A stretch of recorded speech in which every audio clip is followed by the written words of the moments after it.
There's a concept that I am always trying to talk to my clients about, and it is something that I was never able to put into 2 or 3 words until I actually heard another woman talk about the same concept, and that is solving for happy.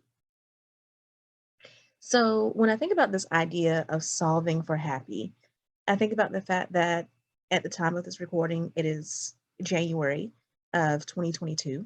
So there are a lot of people who are already failing at their New Year's resolutions, people who are trying to start New Year's resolutions, or they're actually keeping up with their resolutions this year.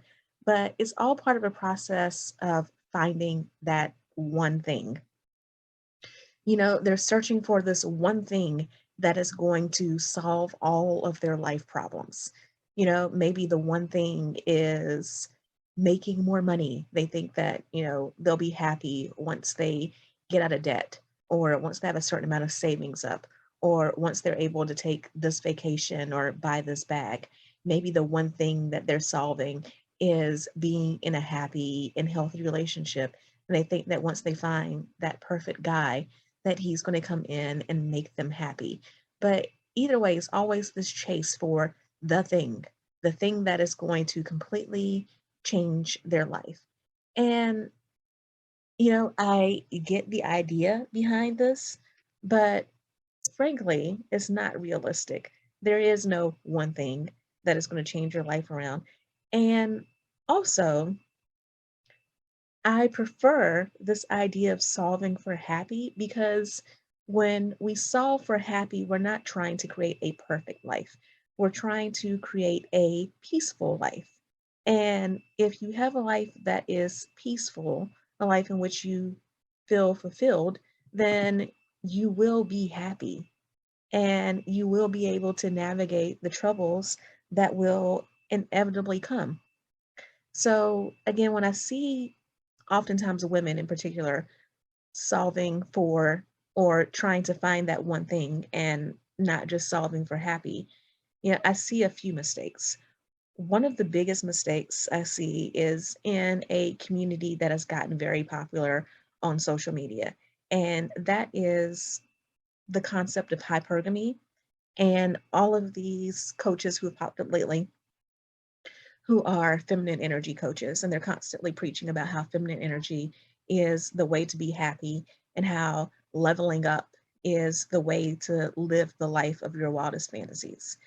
Now, I want to be clear. There are some things that I completely and totally agree with when it comes to this community, when it comes to hypergamy and leveling up.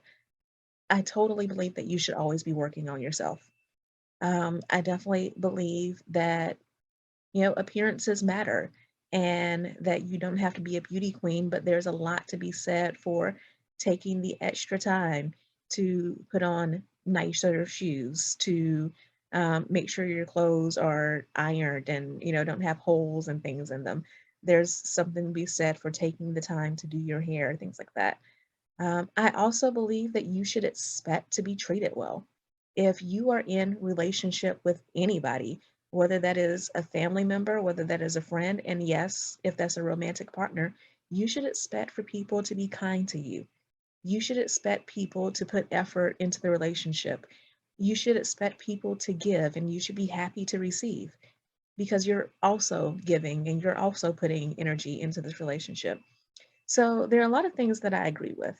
The problem is that I have spent some time in these hypergamy communities, and there is a lot of women asking questions along the lines of, what can I do to make a rich man fall in love with me and take care of me and solve all of my problems, even if I don't do anything myself?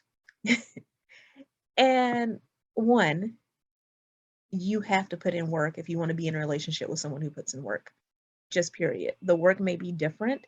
Maybe their work is providing the money and your work is providing all the nurturing and the homemaking and things like that. But whatever the work is, it's still going to be work.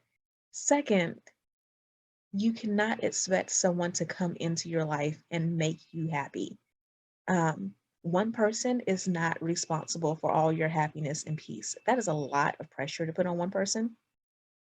And let's be real, you would never want someone to put that type of pressure on you. Also, you know, there's a whole lot of talk online nowadays about high value men, and people seem to be confusing that with high earning men. I know men who don't make a whole lot of money, but they work their tails off to give their wives extra things in life. They take overtime shifts or they take a second job in order to give their wife that purse that she's wanted or to hire a housekeeper or something like that. I also know, and in the past, dated men who were high earning, but who were total and complete jerks, who were selfish about their money, who were abusive. And this is not a Tyler Perry movie. I'm not at all trying to say that poorer men are better, richer men are jerks. But I'm saying that both kinds exist in both groups.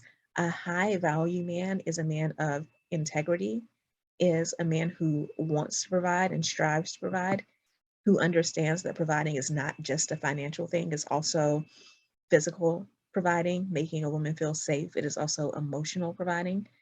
And a high value man is someone who works to make the woman in his life happy, who works to help keep the peace in the household, and who understands that a man's job is not just going to a job and bringing home a paycheck.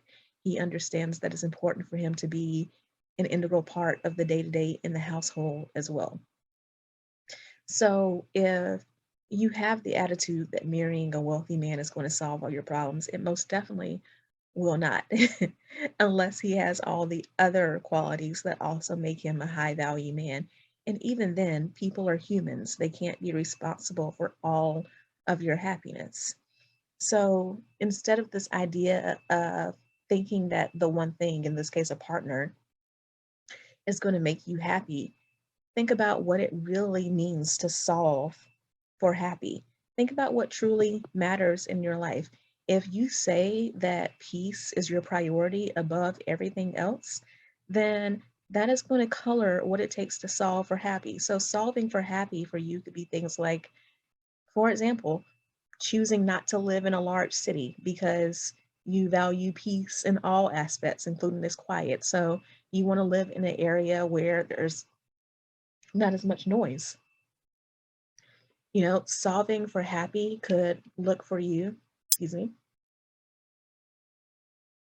solving for happy for you could mean that if you value peace so much, it may mean taking a different job in a different field, even if it means making less money because this job is less stressful. It may mean striking out on your own or and starting a business. Or if you're a business owner, it may mean leaving your business and going back to a 9 to 5 so that you don't have the pressures of being a business owner. When it comes to dating and relationships, it means knowing what type of man that you need in order to have that peace in your life.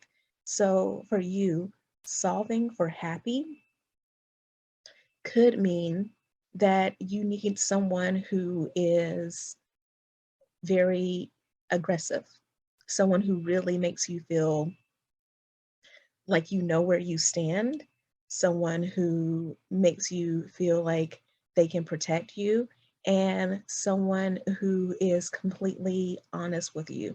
So when I say aggressive, that means that they will do whatever it takes to defend you. It also means that they will be bluntly honest. So you never have any question about what's on their mind.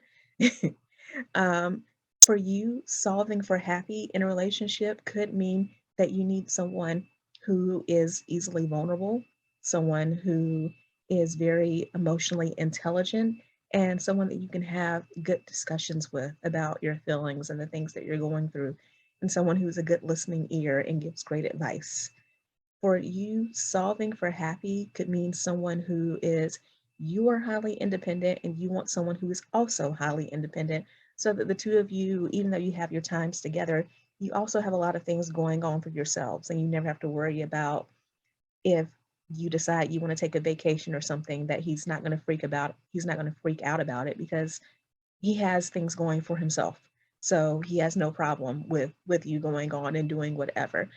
you really have to know yourself first, and then you can figure out what solving for happy looks like in your dating relationships and also in your finances, in your health.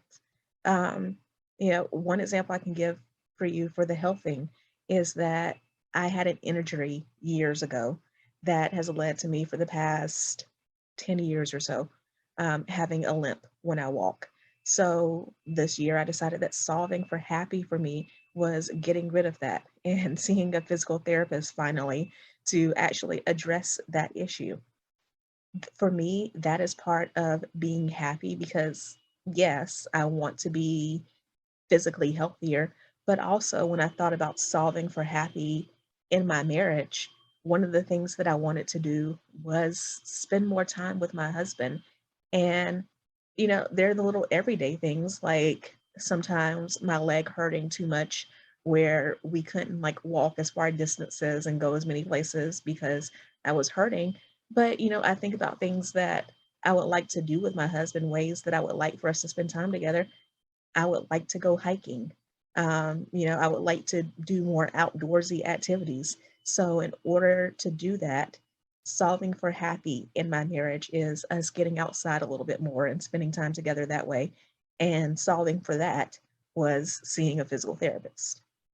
So, you have to understand what it is that you want in a relationship, what it is that you want in your life. What does a happy, peaceful life look for you? And what are the steps that you need to take to get there? And this means also being hyper aware of the fact that no matter what thing you seek to improve this year or in your life in general, whether it's this year or the next, that nothing beats the inner work on yourself. So when I'm talking about solving for happy and what I mentioned at the very beginning about chasing the thing that is going to make you happy and make you feel at peace and make you feel successful, fulfilled, all of that, is understanding that there's no point in chasing these things just because someone else has said that they will make you happy, or just because someone else has said that these are the keys to be successful, or you've seen someone else have these things and they are happy. You have to know yourself first. You have to do the work on yourself first. That way, one, you know what you want, and two, you can be in alignment with it. If solving for happy means having a partner who's emotionally available, emotionally mature, and who's willing to be vulnerable with you, then you have to be those things yourself. If solving for happy means having a partner who is financially stable and who gives, but also knows how to set boundaries and knows when something is too much or when people are making demands of him that they shouldn't be making. For example, you don't want to end up in a situation with in-laws who are constantly hounding you and your husband for money, then that includes you being that person as well. That means you have to have a healthy set of boundaries. That means that if you're not, even if you're not rich, you need to be managing the money that you do have. I mean, think about that one, common sense. If you are in pursuit of a man who makes more money and who is wealthy, he's not going to want to be with a woman who's a liability and who's going to blow everything that he makes. If you're solving for happy is being with someone who, has movie star looks or whatever, then part of your work is looking your best. Even if you're not a movie star yourself, you're not taking the time to really work on your fitness and work on your appearance and dress better. Why would you expect someone who obviously cares a lot about their appearance to be attracted to you? If your solving for happy is being healthier, then, health doesn't just automatically come. Yes, some people are blessed with more health than others, but I think about my husband and I sometimes watch my 600-pound life, and there are some people who go on that show. They are determined to get to a healthy weight, to lose all of their weight, to lose their emotional baggage as well, and they put in work. There are other people on that show who think that weight loss surgery is going to be some magical bullet pill. and they get upset with how dare they have to actually diet to qualify for weight loss surgery, and then how dare they have to eat healthy after having the surgery. So when you look at solving for happy, it is all about the things that truly make you happy, the things that are truly going to matter in a relationship. Pretty soon, we're going to be talking about what it means to qualify a partner and what you should do to find someone who is truly going to be in alignment with the things that you want and who can help you solve for happy. So, solving for happy is getting clear on what your wants and what your needs are and prioritizing what actually matters. So, again, to kind of recap everything that we've been talking about, when we are solving for happy, we are not looking for one thing that is going to make everything perfect. We are taking a holistic approach to everything in our lives. So that means we're looking at our relationships, we're looking at our health, we're looking at our wealth, also looking at your spirituality. What are the things in those areas of your life that you feel are missing and that would make your life feel more complete?